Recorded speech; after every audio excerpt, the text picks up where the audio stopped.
अस्सलामु अलैकुम वरहमतुल्लाहि वबरकातुहू। तमाम स्टूडेंट्स को मुबीन अहमद ट्यूटोरियल चैनल में बहुत बहुत खुश आमदीद। तमाम व्यूवर्स को देखने वालों को खुश आमदीद कहते हैं। आज का टॉपिक है relationship between frequency and time period.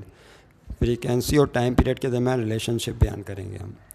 तो टाइम पीरियड और फ्रीक्वेंसी की तारीफ़ क्या है, पिछली वीडियो में जैसा बयान किया। टाइम पीरियड कहते हैं the time required to complete one vibration. कोई वाइब्रेटिंग बॉडी एक वाइब्रेशन जितनी देर में मुकम्मल करती है, that is called time period. और फ्रीक्वेंसी की डेफिनेशन ये बयान की थी, the number of vibrations perform by the body in 1 second.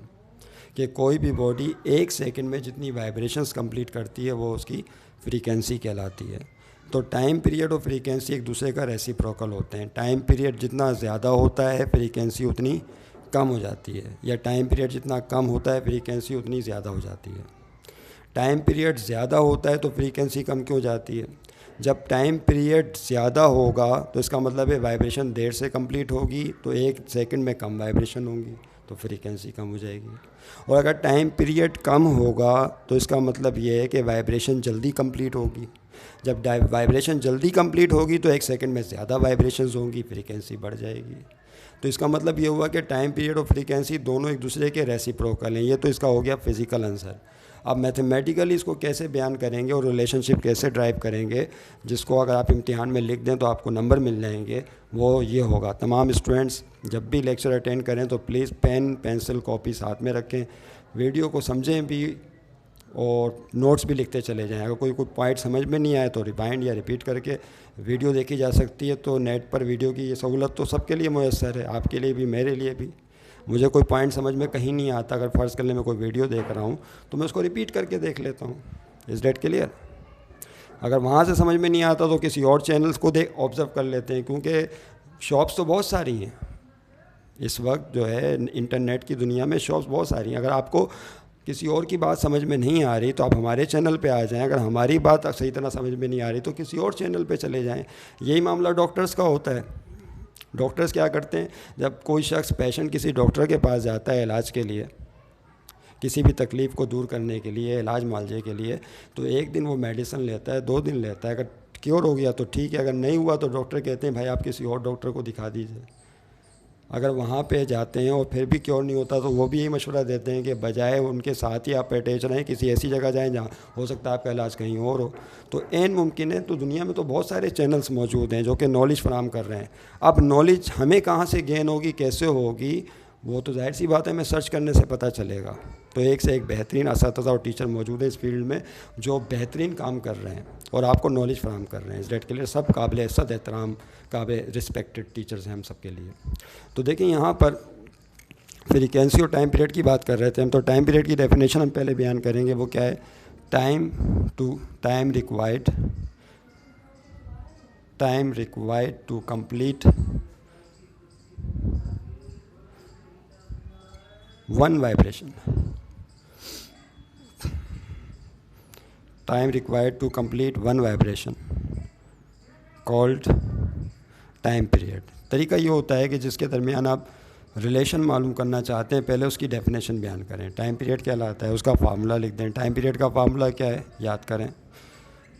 Time period का फार्मूला ये होता है, टाइम पीरियड को कैपिटल टी से शो करते हैं। ऊपर आता है टाइम और नीचे क्या आती हैं, नंबर ऑफ़ वाइब्रेशंस आती हैं। मैं सिर्फ यहाँ पे VIB लिख रहा हूँ, वाइब्रेशंस। ये नंबर ऑफ़ वाइब्रेशंस हैं, इसको N से भी शो करते हैं और इस टाइम को स्मॉल t से भी शो करते हैं। स्टाइल बहुत हैं लिखने के। इसको नाम दे दें क्वेश्चन नंबर 1 का।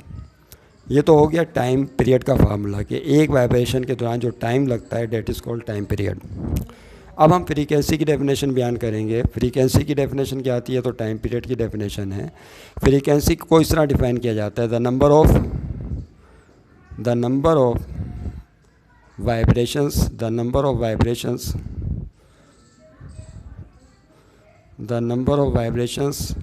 Performed in 1 second performed by a vibrating body in 1 second या यूनिट टाइम कॉल्ड फ्रीक्वेंसी। इसको क्या कहते हैं, कॉल्ड फ्रीक्वेंसी कहते हैं। तो देखिए जो फ्रीक्वेंसी का फार्मूला होता है वो क्या होता है, अगर आप और करें थोड़ा सा। फ्रीक्वेंसी का फार्मूला ये होता है, ये स्टॉप डाल के इन्वर्टेड कॉमास डाल दें, यहाँ पे भी स्टॉप डाल के इन्वर्टेड कॉमास लिख दो भाई। डेफिनेशन को हमेशा इन्वर्टेड कॉमास में बंद कर दें तो ज़रा अच्छा लगता है। यस, तो इसका फार्मूला हम यहाँ लिख देते हैं। फ्रीक्वेंसी का फार्मूला ये होता है, ऊपर क्या है, the number of vibrations in one time, तो नीचे टाइम आ जाएगा और ऊपर वाइब्रेशंस आ जाएंगे, याद रहे। यानी इसका मतलब है जब वाइब्रेशंस को टाइम से डिवाइड करेंगे तो 1 सेकंड में कितनी वाइब्रेशंस हैं वो पता चल जाएंगी, date is called frequency. Okay, इसको नाम दे दें इक्वेशन नंबर 2 का। तो वाइब्रेशंस अपॉन, वाइब्रेशन के लिए जो है हम एन भी इस्तेमाल करते हैं अपॉन टाइम। अगर आप और करें तो दोनों टर्म्स एक दूसरे का रेसिप्रोकल हैं, जैसा कि क्लास के आगाज़ में बताया था कि टाइम पीरियड और frequency are reciprocal to each other. Time period कम होगा, फ्रीक्वेंसी ज़्यादा होगी, टाइम पीरियड ज़्यादा होगा, फ्रीक्वेंसी कम होगी। दोनों के फार्मूले एक दूसरे का उलट हैं। मैथमेटिकल रीज़न पता चल रहा है, फिज़िकल रीज़न भी बयान कर दिया। आइए अब इनके दरमियान रिलेशनशिप बयान लिखते हैं कैसे। इसके 2 तरीके हैं। पहला तरीका तो ये कि इक्वेशन 1 और 2 को आपस में आप मल्टीप्लाई कर लें। जब मल्टीप्लाई करेंगे तो टाइम पीरियड और फ्रीक्वेंसी के दरमियान एक रिलेशन पता चल जाएगा, जवाब आ जाएगा। तो मल्टीप्लाइंग इक्वेशन 1 एंड 2, ये उर्दू में भी कभी कभी हम लिख देते हैं, तो please don't be disturb, don't be confuse. बस ये है कि कभी लिख देते हैं फ्रीक्वेंसी को ताद्दुद कहते हैं, टाइम पीरियड को दोहरी वक्फा। अब तो हर जगह इंग्लिश मीडियम ही है, उसी में होता है सब कुछ। इस डेट के लिए तो सिर्फ हेडिंग डाल दी है। ओके, बाकी काम तो इंग्लिश में ही है। देखिए यहाँ पे क्या होगा, मल्टीप्लाइंग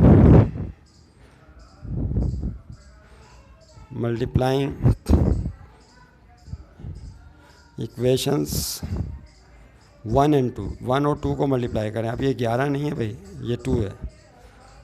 ये रोमन में 2 लिखा है हमने, वो नहीं, वो लिख देते हैं। आदत है रोमन में लिखने की, नंबर डालने की। मल्टीप्लाइंग इक्वेशंस 1 एंड 2, तो जब आप 2 इक्वेशंस को मल्टीप्लाई करते हैं तो लेफ़्ट साइड से मल्टीप्लाई होती है और राइट साइड से मल्टीप्लाई होती है। तो देखें लेफ़्ट साइड क्या है, इसकी left side time period, multiply उसकी लेफ़्ट साइड क्या है, फ्रीक्वेंसी। तो लेफ़्ट साइड से मल्टीप्लाई होगी और दोनों की राइट हैंड साइड आपस में। इसकी राइट कौन है, टाइम अपॉन, तवज्जो रहे, टाइम अपॉन वाइब्रेशन, और उसकी राइट हैंड साइड है vibration upon time, vibration upon time.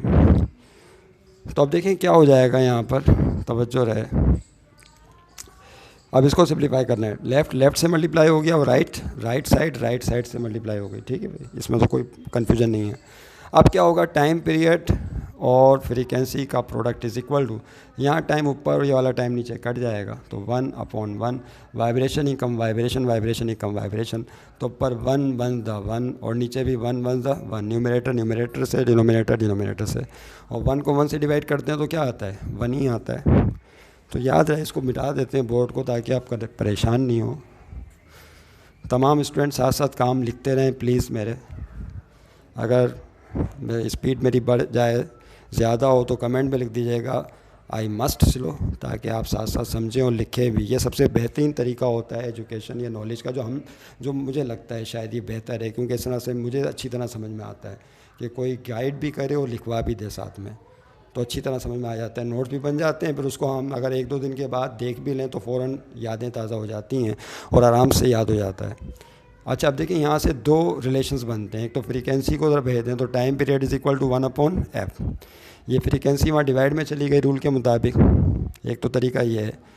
और दूसरा तरीका एक और है, वो ये कि आप टाइम पीरियड को उधर भेज दें, फ्रीक्वेंसी को यहीं रहने दो। फ्रीक्वेंसी इज़ इक्वल टू 1/, ये टाइम पीरियड वहाँ डिवाइड में चला जाएगा। तो आप चाहें तो यहाँ से एक इक्वेशन से, एक है ना रास्ता, एक जगह से 2 रास्ते निकलते हैं, लेफ़्ट पे चले जाएँ या राइट पे चले जाएँ, ये ऐसा ही है।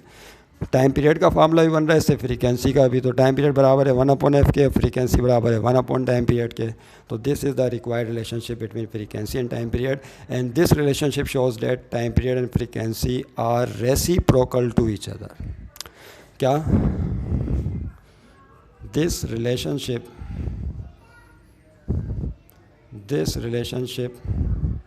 shows that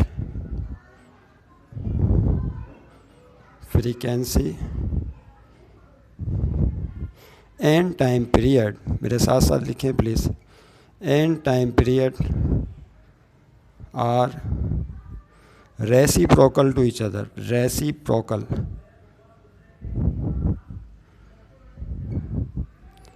to each other, एक दूसरे के रेसिप्रोकल हैं। टाइम पीरियड ज़्यादा होगा तो फ्रीक्वेंसी कम हो जाएगी, टाइम पीरियड कम होगा तो फ्रीक्वेंसी, फिर से सुन ले, टाइम पीरियड अगर कम होगा तो फ्रीक्वेंसी ज़्यादा क्यों होगी? टाइम पीरियड जब कम होगा तो जो वाइब्रेशन है जल्दी मुकम्मल होगी, तो 1 सेकंड में ज़्यादा वाइब्रेशंस होंगी, फ्रीक्वेंसी बढ़ गई। और अगर टाइम पीरियड ज़्यादा होगा, ज़्यादा, तो इसका मतलब एक वाइब्रेशन देर में मुकम्मल होगी, तो फिर 1 सेकंड में वाइब्रेशंस भी कम होंगी, तो फ्रीक्वेंसी कम हो जाएगी। नहीं, दोनों एक दूसरे के क्या हो गए? रेसिप्रोकल हैं।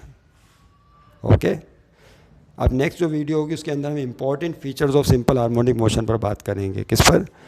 Important features of simple harmonic motion पे बात करनी है, और उसके टाइम पीरियड का हमें फार्मूला भी देना है आपको, स्प्रिंग मास सिस्टम का। तो पहले आ रहा था कि पहले simple harmonic motion of simple pendulum भी बयान कर लें और सबके फार्मूले एक साथ ही लिख दें। फिर आया कि नहीं, पहले इन चीज़ों को डिस्कस कर लें, क्योंकि ये बेसिक्स बिल्डिंग ब्लॉक्स हैं ये इस चैप्टर के, तो इनको जो है ना समझना बहुत ज़रूरी है। तो इम्पॉर्टेंट फीचर्स जो हैं सिंपल हार्मोनिक मोशन के वो डिस्कस करके नेक्स्ट वीडियो में फिर हम इसके फार्मूले टाइम पीरियड के बाकायदा डिस्कस करेंगे आपसे। टिल देन खुदा हाफ़िज़, अपना ख्याल रखिए।